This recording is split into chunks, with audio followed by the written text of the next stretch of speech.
Hey everyone, welcome back to Fix Our Nation. I'm Peter Smith. And I'm Ted Wesson. Today we're taking a hard look at marijuana legalization and how it's changing America, affecting our kids, and even impacting crime and public health. Over 20 states have legalized recreational marijuana, and almost every other state allows it medically. It's one of the fastest social shifts that we have ever seen. But while the legalization has brought big profits and some policy wins, there's another side that doesn't get talked about enough, and that's the effects on teenagers and their brain development.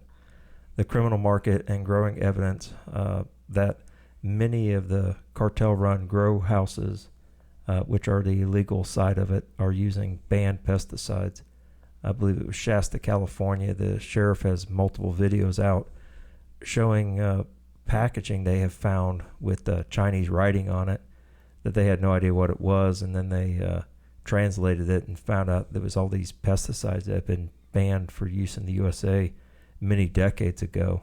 In fact, the legal cannabis market in California is routinely tested for pesticide residues, and the sheriff was actually shocked that none of this cannabis was hitting for the residues on it.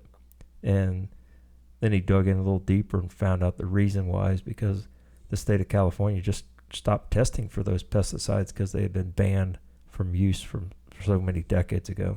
That's amazing, something that we don't test for because it just hasn't been around or Exactly. been used for so long.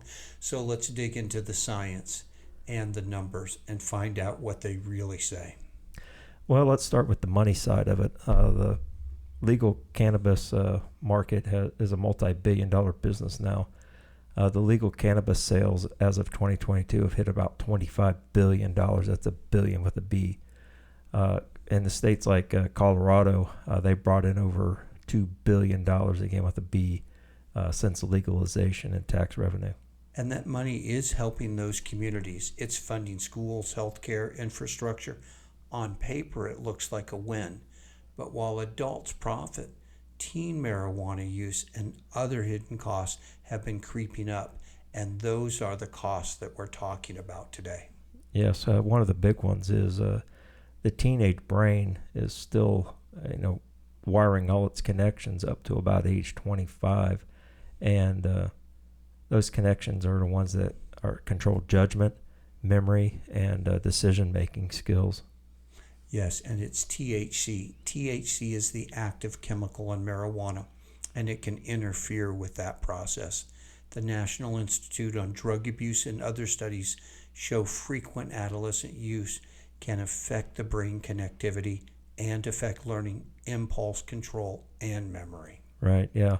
In fact, actually, JAMA, I believe that's the Journal of American Medicine. No, it's something to do with adolescent medicine.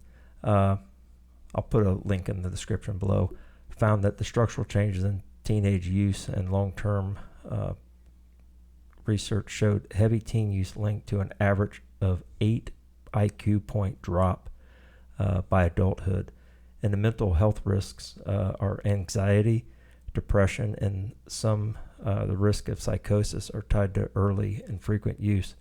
I mean, you can just scroll through TikTok, Instagram, and you can see all the teenagers suffering from anxiety, and it just makes you wonder, is it from cannabis use?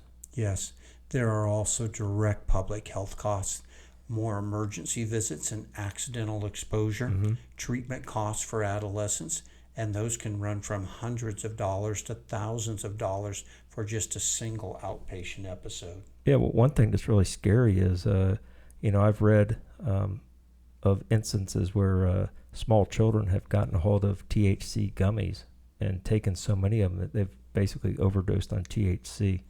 Wow.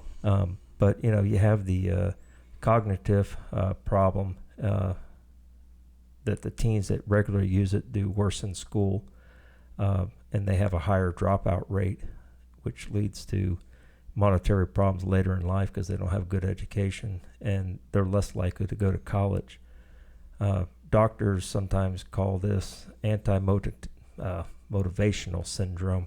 They're less focused and have less drive, at time when ambition matters the most. Yes, yes. Even a benign habit can translate into a lifelong disadvantage for young people. Mm-hmm. Let's talk about crime and Yes. how it relates. The legal markets were supposed to undercut the black market, Right. but what we've seen in many places, the illicit trade still persists, Mm-hmm. and it's evolving. Right, yes. One alarming trend is enforcement investigation reports have found illegal indoor and outdoor grows. Like I said, in Shasta, California is one of them. I've also heard recently about in Maine using the unapproved and banned agricultural chemicals. This impacts not only the user of the cannabis that's been tainted, but also the workers that are dealing with these chemicals. And these chemicals have been primarily sourced from China, and they're highly toxic. And they also, besides pesticides, are using industrial fungicides because a fungus will infest the cannabis crop and destroy it, and other formulations that aren't approved for food use. Yes, yes. When growers are using unregulated or banned chemicals, it's a triple threat, really. Mm-hmm. Yes. The contaminated product, it reaches the consumers, the workers, the neighbors that we're around, even neighborhoods, local ecosystems. The Yes. soil and the waterways can become Oh, poisoned. yes, I know. Yeah, it's very bad. The health officials have warned that the cannabis tainted with these chemicals can pose acute and long-term risks, especially for children and pregnant women. Of course, neither one of those groups should be using cannabis, legal or illegally. And then law enforcement seizures have sometimes uncovered pallets of foreign-source pesticides, stockpiles alongside the illegal grows. It's not just a regulatory failure, though. Mm-hmm. This is a public safety issue. I mean, consumers that are buying untested or black market products, they don't even know possibly what's in them. Mm-hmm. And even some supposedly legal supply chains Right. have faced recalls because of the contamination that's been detected. Right. Well, it goes a little worse than that. Even in California, some of the legal cannabis dispensaries are purchasing cannabis from unapproved growers, and they're Yes. faking the paperwork, so the consumer has no idea the quality or what's on that cannabis when they get it. If there's money to be made, criminals Yes. will find a way to profit. Exactly. Yes. Yes. That said, the legalization has reduced low-level possession arrests in Mm-hmm. some states by as much as 40%, and that has a meaningful social benefit. Right. Mm-hmm. But the illicit market and the contamination risk also shows that legalization alone isn't the whole answer. Correct. Yeah. So what should we do? Should we just accept the reality of legalization is here, but it must be coupled with stronger regulation, testing, and enforcement to protect the consumers and the local communities, especially where it's grown? There has to be a way to find balance. Yes. This means rigorous product testing, transparency in the supply chains, stricter penalties for illegal growers that are using those banned Right. chemicals, and funding for public health education targeted at both teens and parents. Yes. The parents and the schools need to do a better job of talking openly, present the science, and stop scare tactics. That doesn't work. Kids see through that pretty quick.